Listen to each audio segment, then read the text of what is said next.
Hello दोस्तों, आप सभी लोग का सुपर 42 इंग्लिश यूट्यूब चैनल में बहुत बहुत स्वागत है। मैं अभिमन्यु सर।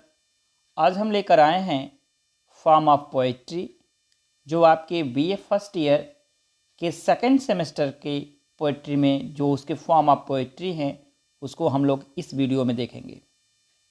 तो आइए बिना विलंब किए वीडियो को शुरू करते हैं और यह वीडियो आप शुरू से अंत तक देखिएगा, जो आपके लिए बहुत ही उपयोगी है। तो आइए शुरू करते हैं वीडियो को।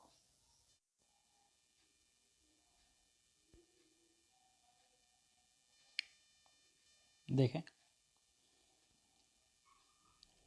लिटरेचर अर्थात साहित्य। हम इंग्लिश साहित्य की बात कर रहे हैं। तो इसकी परिभाषा है, definition: piece of writing that are valued as a work of art, especially novel, poems and plays। समझते हैं क्या पीस ऑफ राइटिंग यानी लेखन का जो एक अंश है, दैट आर वैल्यूड जिसका एक महत्व है, as work of art specially विशेष रूप से जो कला की रचनाएं हैं उन पे एक क्या है, महत्व है लेखन का, जिसमें क्या आता है, नॉवेल्स उपन्यास होते हैं, पोएम्स होते हैं और प्लेज होते हैं। मतलब उपन्यास, कविताएं और नाटक की बात करते हैं। इसके कॉम्बिनेशन को ही हम कहते हैं लिटरेचर। अर्थात लिटरेचर में आपको क्या मिलता है पढ़ने के लिए, नॉवेल्स मिलता है, पोएम्स मिलता है एंड प्लेज मिलता है। आगे बात करते हैं हम लोग फॉर्म ऑफ लिटरेचर। तो फॉर्म ऑफ लिटरेचर के बारे में देखें तो it's 3 types. Form of literature के जो रूप होते हैं वो 3 प्रकार के होते हैं। तो हमने आपको बता रखा, पोइट्री, नॉवेल और प्लेज होते हैं। ठीक है, तो देखें, पहला जो है पोइट्री है।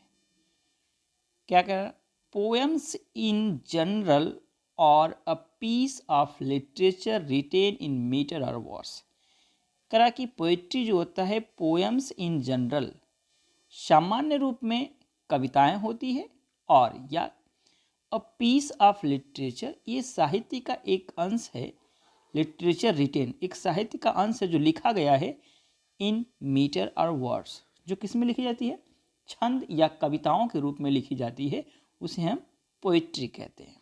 ठीक है, समझ लीजिए फिर से, piece in general, poem in general सामान्य रूप से कविताएं होती है, और या क्या होता है, अ पीस ऑफ लिटरेचर करा कि साहित्य का एक टुकड़ा या साहित्य का एक अंश, रिटेन इन जो लिखा गया है, इन मीटर और वर्ड्स जो कविताओं या छंदों में लिखा जाता है, उसे हम क्या कहते हैं, पोएट्री कहते हैं।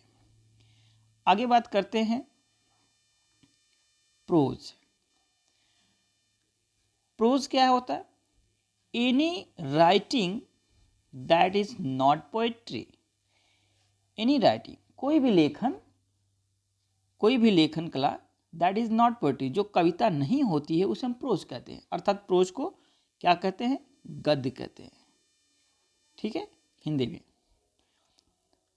और अगला जो है ड्रामा।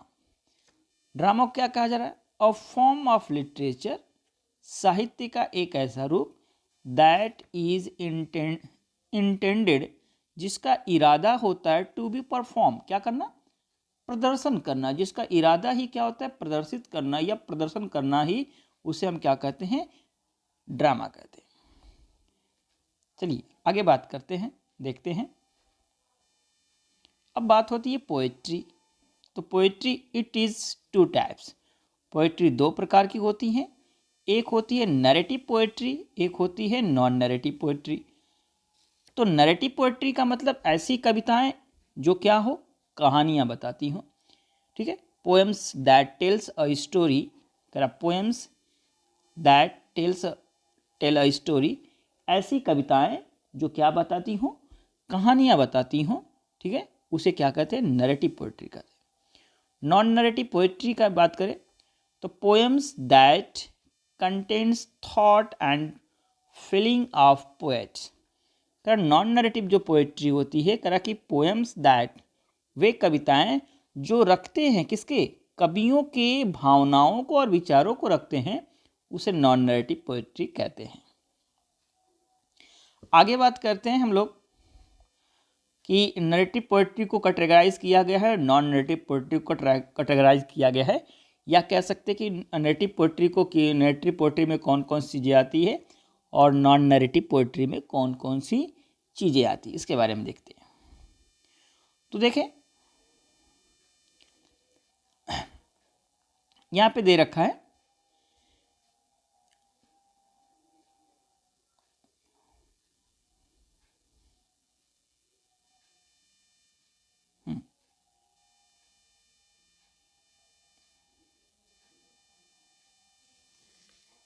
देखें, कह रहा है कि नरेटिव पोएट्री जो होती है, नरेटिव पोएट्री में क्या आता है, इपिक आता है, बैलेड आता है।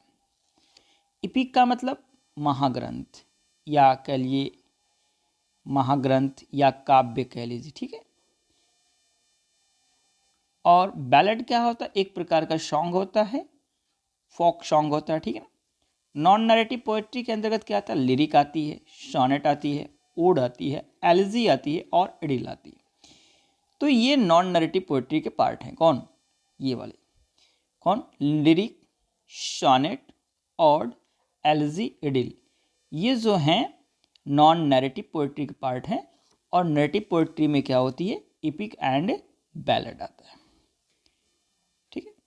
आगे देखें, अब बात करते हैं हम लोग नॉन नरेटिव पोएट्री के पार्ट से, बात करते हैं हम लोग लिरिक। लिरिक क्या होता है, कह रहा है a short poem that contains thought and personal feeling of the poet.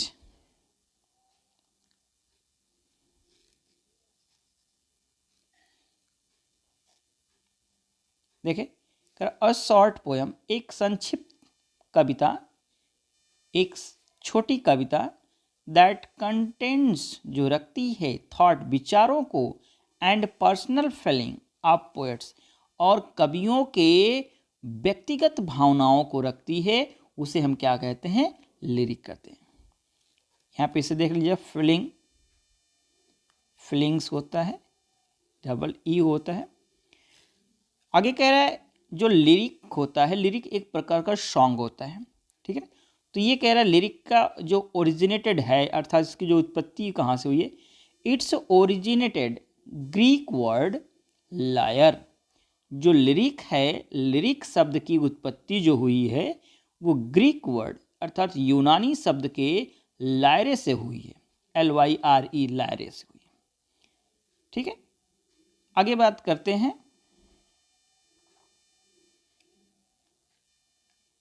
कह रहा है आगे, it is a simple and most popular form of poetry. It is a simple and most popular form of poetry. ये बड़ा ही साधारण और अत्यधिक प्रचलित रूप है कविता का। कह रहा कि यह कविता का एक सामान्य और प्रचलित रूप है। आगे इसमें कह रहा कि म्यूजिकल क्वालिटी, यानी लिरिक में क्या होता है, म्यूजिकल क्वालिटी भी होती हैं। सिंगल इमोशंस, इसमें कोई एक ही इमोशंस हो गए, कोई एक ही भावनाएं होती हैं, या तो जॉय, खुशियाँ हो सकती है, या शारो हो सकता है, दुख हो सकता है, सरप्राइज या फियर। कह रहा जो लिरिक होता है, लिरिक में कोई एक ही इमोशन होंगे, ठीक है। या तो जो लिरिक लिखी जाएगी वो जॉय पे लिखी जाएगी, या किस पे लिखी जाएगी, शौर्य पे लिखी जाएगी, या किस पे होगी, सरप्राइज पे होती है, या फियर पे होती है। तो ऐसी कविताएं जिसमें केवल एक ही इमोशन होता है, उसे हम लिरिक कहते हैं। आगे बात करते हैं लिरिक के कुछ और चीज़ों को समझ लेते हैं। Sir Thomas Wyatt introduced lyrics in England. करा कि सर थॉमस वेट ने क्या किया था, इंट्रोड्यूस्ड किया था, यानी परिचित कराया था लिरिक को कहाँ? इंग्लैंड में। यानी इंग्लैंड में सबसे पहले लिरिक को परिचित कराने का, ठीक है ना, या लिरिक नामक जो फॉर्म है उसको इंग्लैंड में लाने का जो श्रेय जाता है, किसको जाता है? सर थॉमस वेट को जाता है। And Elizabethan and romantic poet, Elizabeth and romantic poet, और कह रहा जो एलिजाबेथ युग के और रोमांटिक युग के जो कवि रहे हैं वॉज रोट बेस्ट लिरिक, क्या किए हैं? उन्होंने सबसे अच्छी लिरिक लिखी है। किस युग के कवि ने? एलिजाबेथ युग के और रोमांटिक युग, एलिजाबेथ युग एंड रोमांटिक युग के जो कवि रहे हैं उन्होंने बेहतर या सबसे अच्छी लिरिक पोएम्स लिखे। आगे बात करते हैं, याद रखना लिरिक जो शब्द होता है वो लायरे से बना है, ये ग्रीक वर्ड है लायरे, उससे बना है। और इसमें क्या होता है? एक म्यूजिकल क्वालिटी होती है और कोई सिंगल इमोशन होगा, जॉय, शारो, सरप्राइज, फियर, ठीक है ना। तो इसमें कोई एक ही होगा। दूसरी बात इसमें क्या है कि जो सर थॉमस वेट हैं इन्होंने इंग्लैंड में सबसे पहले जो लिरिक रहा है उसको लाया था, और एलिजाबेथन जो कवि हैं, रोमांटिक कवियों ने इसे बेहतर तरीके से क्या किया है? लिखा है। आगे बात करते हैं लिरिक के बाद अगला जो नॉन नरेटिव का पार्ट है वो है सोनेट। देखें, सोनेट करा, a sonnet is a form of English literature. करा कि जो सोनेट होता है वो एक फॉर्म ऑफ इंग्लिश, वो एक रूप होता है अंग्रेजी साहित्य का। इट्स कंटेंट्स 40 लाइन, जिसमें कितनी लाइन होती है? 14 लाइन होती है इन एम्बिक पेंटामीटर। किस में होता है? आयम्बिक पेंटामीटर में होता है। जो 14 लाइन होती है वो आयम्बिक पेंटामीटर में लिखी जाती हैं। ये बात याद रखिएगा, किस में लिखी जाए? सोनेट का क्या ये होता है? आयम्बिक पेंटामीटर होता है। आगे कह रहा है इट हैज डिराइव्ड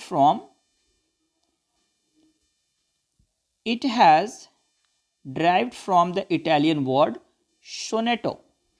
कह रहा है कि जो सोनेट है, सोनेट की जो उत्पत्ति हुई है, डिराइव हुआ है, मतलब उसकी जो व्युत्पत्ति हुई है किससे हुई है? इटालियन वर्ड सोनेटो से हुआ है, ठीक है। यानी सोनेटो शब्द से इसकी उत्पत्ति हुई है, किसकी? सोनेट की, इटालियन वर्ड। आगे बात करा, the sonnet was introduce into England in 16th century by sir Thomas Wyatt.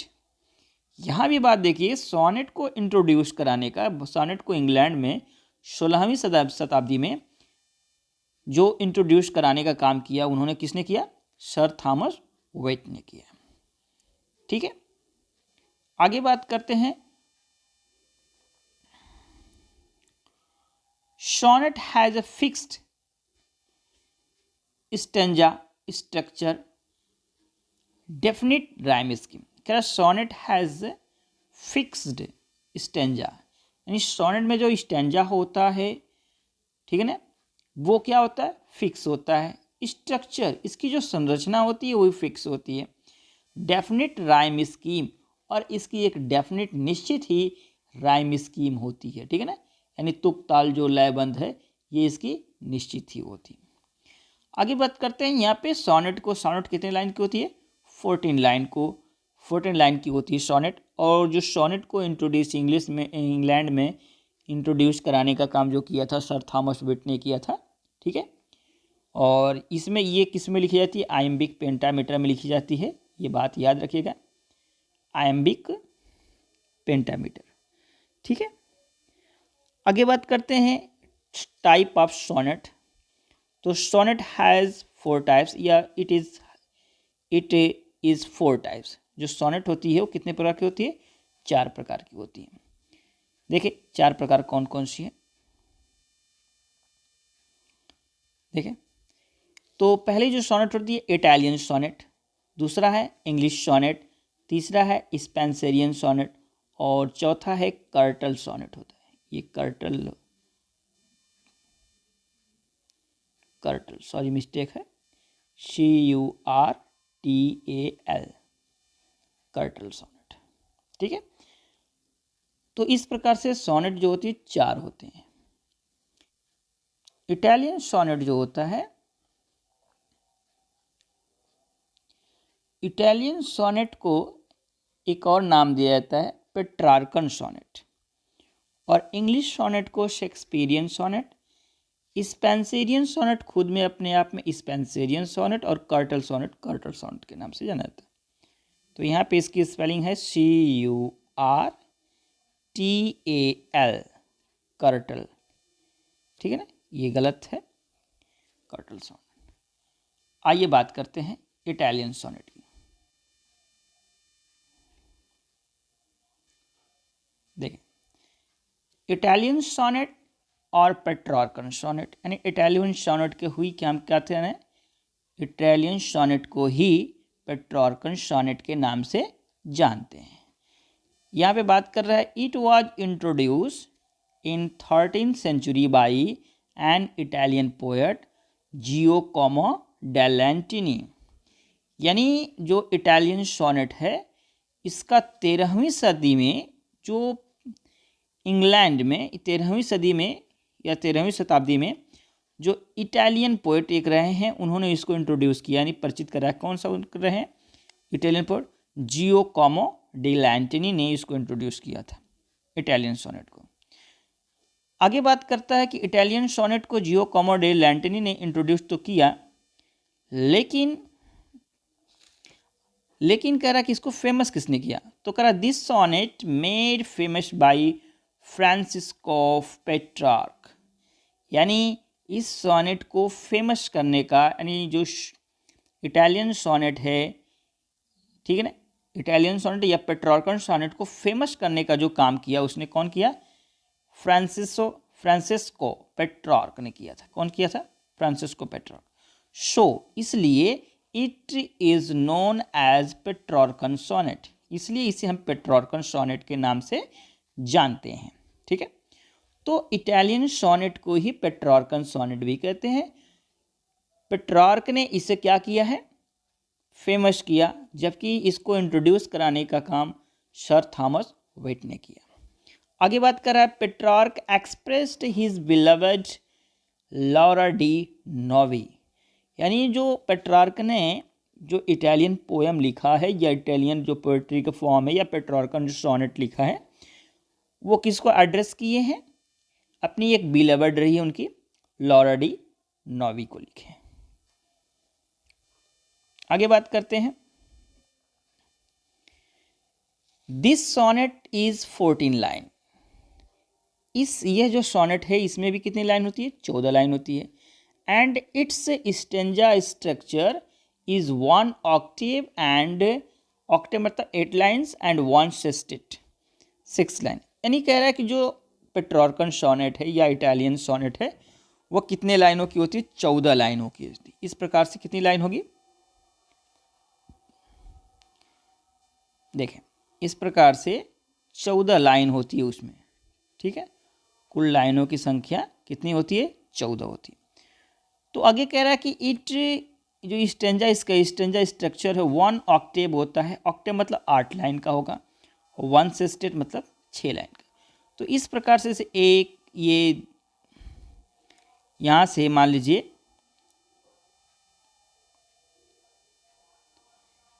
यहाँ तक, ये मान लीजिए ऑक्टेव हो गया, ठीक है। और इस प्रकार से और भी जो 6 लाइनें रहेंगी उसको बोलेंगे सेस्टेट। 8 लाइनों को क्या बोलते हैं? ऑक्टेव। यानी 8 लाइन जो रहेगी, ठीक है, इस प्रकार से जो 8 लाइन का राइम रहेगा उसको हम ऑक्टेव, और 6 लाइन को क्या बोलेंगे? सेस्टेट बोलते हैं, ठीक है।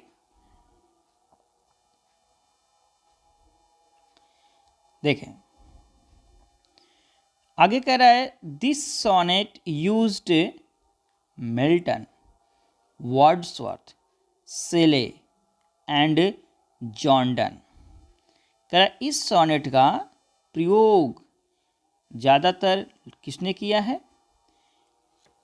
जॉन मिल्टन ने किया है, विलियम वर्ड्सवर्थ ने, सैली ने, जॉन डन ने। यानी जो पेट्रार्कन सोनेट है, पेट्रार्कन सोनेट का प्रयोग ज़्यादातर आप देखेंगे तो मिल्टन ने किया है, वर्ड्सवर्थ ने इसका प्रयोग किया है, शैली ने, PB Shelley and John done ने किया। इसमें क्या ऑक्टेव एंड सिस्टेम, दो बातें हमने आपको बताया। ऑक्टेव जो 8 लाइन का होता है, तो 8 लाइन में क्या होता है, प्रॉब्लम या क्वेश्चनिंग किया जाता है।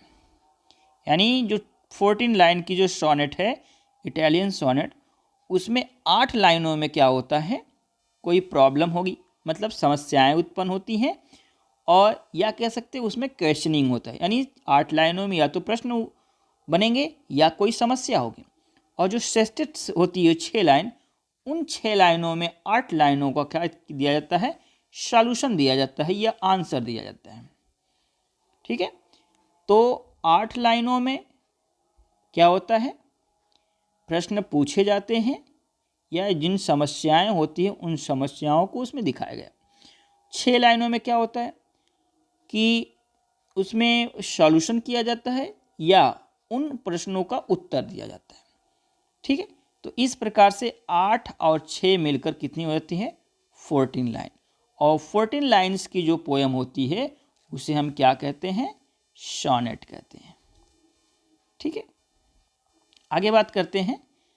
जो पेट्रार्कन सोनेट है, इसकी राइमिंग स्कीम क्या है। तो इसकी देखिए राइमिंग स्कीम है A B B A B B A, C D C D, C D C और सी डी ई। ठीक है ना, अब समझिएगा। जो ए बी अर्थात अब्बा अब्बा जो करके है, ये 4 4 8 लाइनें, ये ऑक्टेव है। ये क्या है, ऑक्टेव है। ये जो सी डी सी और सी डी सी 6 लाइनें हैं, इसको हम क्या बोलेंगे, सेस्टेट की राइमिंग है। ठीक है ना, यदि मान लीजिए सी डी सी नहीं होगा तो सी डी ई होगा, सी डी ई होगा। तो समझिएगा, थोड़ा सा यहाँ पे आपको समझाते हैं कि राइमिंग स्कीम बनी कैसे है। देखें, ये राइमिंग स्कीम का निर्माण कैसे हुआ है। जैसे मान लेते हैं ये फर्स्ट लाइन है और इसके स्टार्टिंग वर्ड मान लीजिए लिख दिया गया शे, तो शे वर्ड को हम मान लेते हैं ए। सेकेंड लाइन जो मान लीजिए गई, उसमें लिखा गया वुड, लास्ट में लिखा रहेगा वुड। तो इसका मैचिंग नहीं है, इसके साउंड का इसके साउंड से कोई मैच नहीं है, अतः ये भिन्न हो गया, ये भिन्न हो गया, तो इसको मान लेंगे बी। थर्ड जो लाइन होगी, यहाँ पे लिखा होगा कुड, तो इसकी जो राइमिंग होगी, जो वर्ड होगा, ध्वनि होगी, वो उड से कुड का मैच हो गया, अतः ये भी हो गया बी। फोर्थ जो लाइन होगी, शे है तो गे मान लीजिए दिया है, तो देखिए से की जो ध्वनि मिल गई किससे, गे से, तो इसका हमने ए माना था, तो ये भी हो गया ए। इस प्रकार से 4 लाइनों का क्या बन गया rhyming scheme, A B B A. इसी प्रकार से 4 जो अन्य लाइनें होंगी उसका भी राइमिंग स्कीम क्या होगा, ए बी बी ए। ठीक है, आगे समझते हैं। जो 6 लाइन है, सेस्टेट की बात करते हैं। सेस्टेट में कितनी लाइन होती है, 6 लाइन होगी। तो 6 लाइन मान लीजिए लिखा है मस्ट, ठीक है, जो किसी से मैच नहीं करेगी। जो 8 लाइन है उनमें से किसी की ध्वनियों से मैच नहीं करेगी, तो इसको हम नाम दे देंगे सी। ठीक है, अब जो होगा, अगली जो ध्वनि होगी वो भी मैच नहीं करेगी किसी से, तो यानी ए ध्वनि से, बी ध्वनि से और सी ध्वनि से भी मैच नहीं की।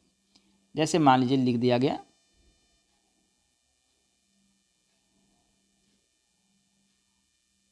कट, तो ये अलग हो गया, तो डी हो गया। फिर मस्ट के बाद दे दिया लस्ट, तो फिर सी, तो यानी 3 ध्वनियों का मिल गया, तो सी डी सी हो गया। ठीक है, इसी प्रकार से नेक्स्ट जो 3 रहेंगी, 3 लाइन, उनका भी इसी प्रकार से होगा सी डी सी। अर्थात कहने का तात्पर्य है कि जो उसकी भी लाइनिंग होगी, यानी फर्स्ट लाइन, थर्ड लाइन से क्या हो जाएगी, मैच कर जाती है। तो इस प्रकार से राइमिंग स्कीम का निर्माण होता है। ठीक है,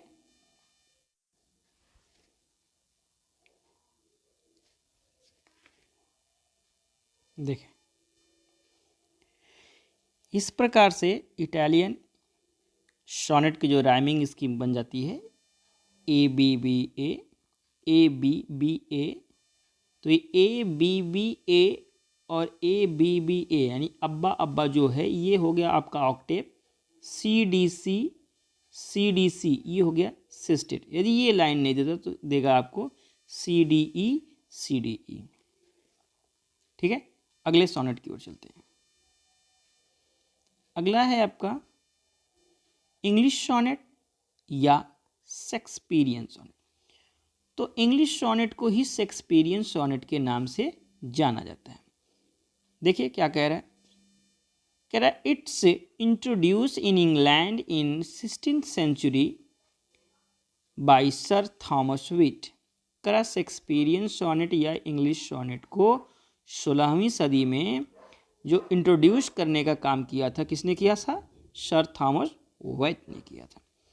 and this is popular form of poetry, और ये पोएट्री का क्या रहा है, एक पॉपुलर फॉर्म रहा है, यानी प्रचलित रूप रहा है। आगे बात करते हैं, कह रहा है it's made popular William Shakespeare. इस फॉर्म को पॉपुलर करने का जो श्रेय जाता है, किसको जाता है, विलियम शेक्सपियर को। शो इसलिए it is also known as a Shakespearean sonnet, इसलिए इसे हम किस नाम से भी जानते हैं, शेक्सपियरियन सोनेट के, क्योंकि विलियम शेक्सपियर ने इसे क्या किया है, पॉपुलराइज किया है। तो इसलिए इसे हम शेक्सपियरियन सोनेट को भी या शेक्सपियरियन सोनेट के नाम से भी जानते हैं। आगे कह रहा है earl of Surrey create rhyming scheme of English sonnet. Earl of Surrey ने क्या क्रिएट किया था, राइमिंग स्कीम को क्रिएट किया था। ठीक है, किसमें, जो इंग्लिश सोनेट है, इंग्लिश सोनेट के राइमिंग स्कीम को क्रिएट किया था। राइमिंग स्कीम मतलब किसी पोएम की जो लास्ट लाइन का मैचिंग वर्ड होता है वो अगले लाइन से मैच कर जाता है, तो उसी को हम बोलते हैं राइमिंग स्कीम। फिर कह रहा है it has its stanza structure, जो इसका क्या है, स्टेंजा स्ट्रक्चर है, क्या है, 3 क्वार्टेन, यानी क्वार्टेन मतलब जो चौपाई से कहते हैं, चौपाई बोले तो 4 लाइन। तो कह रहा है कि 3 क्वार्टेन अर्थात जो 3 चौपाइयाँ होती हैं, तो 3 चौपाइयों को मिलाकर 12 लाइन बन जाता है, यानी चौपाई जो 4 लाइन की होती है। ठीक है ना, तो 3 क्वार्टेन होता है, 1 कपलेट होता है। 1 कपलेट मतलब कपलेट बोले तो दोहा, ठीक है ना, और 1 दोहा होता है, यानी 3 चौपाइयाँ होती है, 1 दोहा, किसमें, इंग्लिश सोनेट में या शेक्सपियरियन सोनेट में।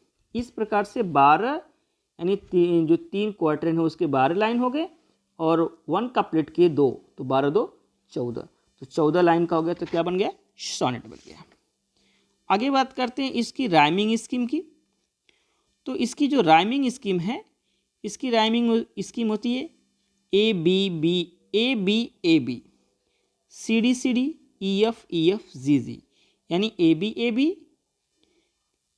बी मतलब पहली लाइन का जो मैचिंग वर्ड होगा किससे होगा, तीसरे लाइन से, और दूसरे का किससे होगा, चौथे से।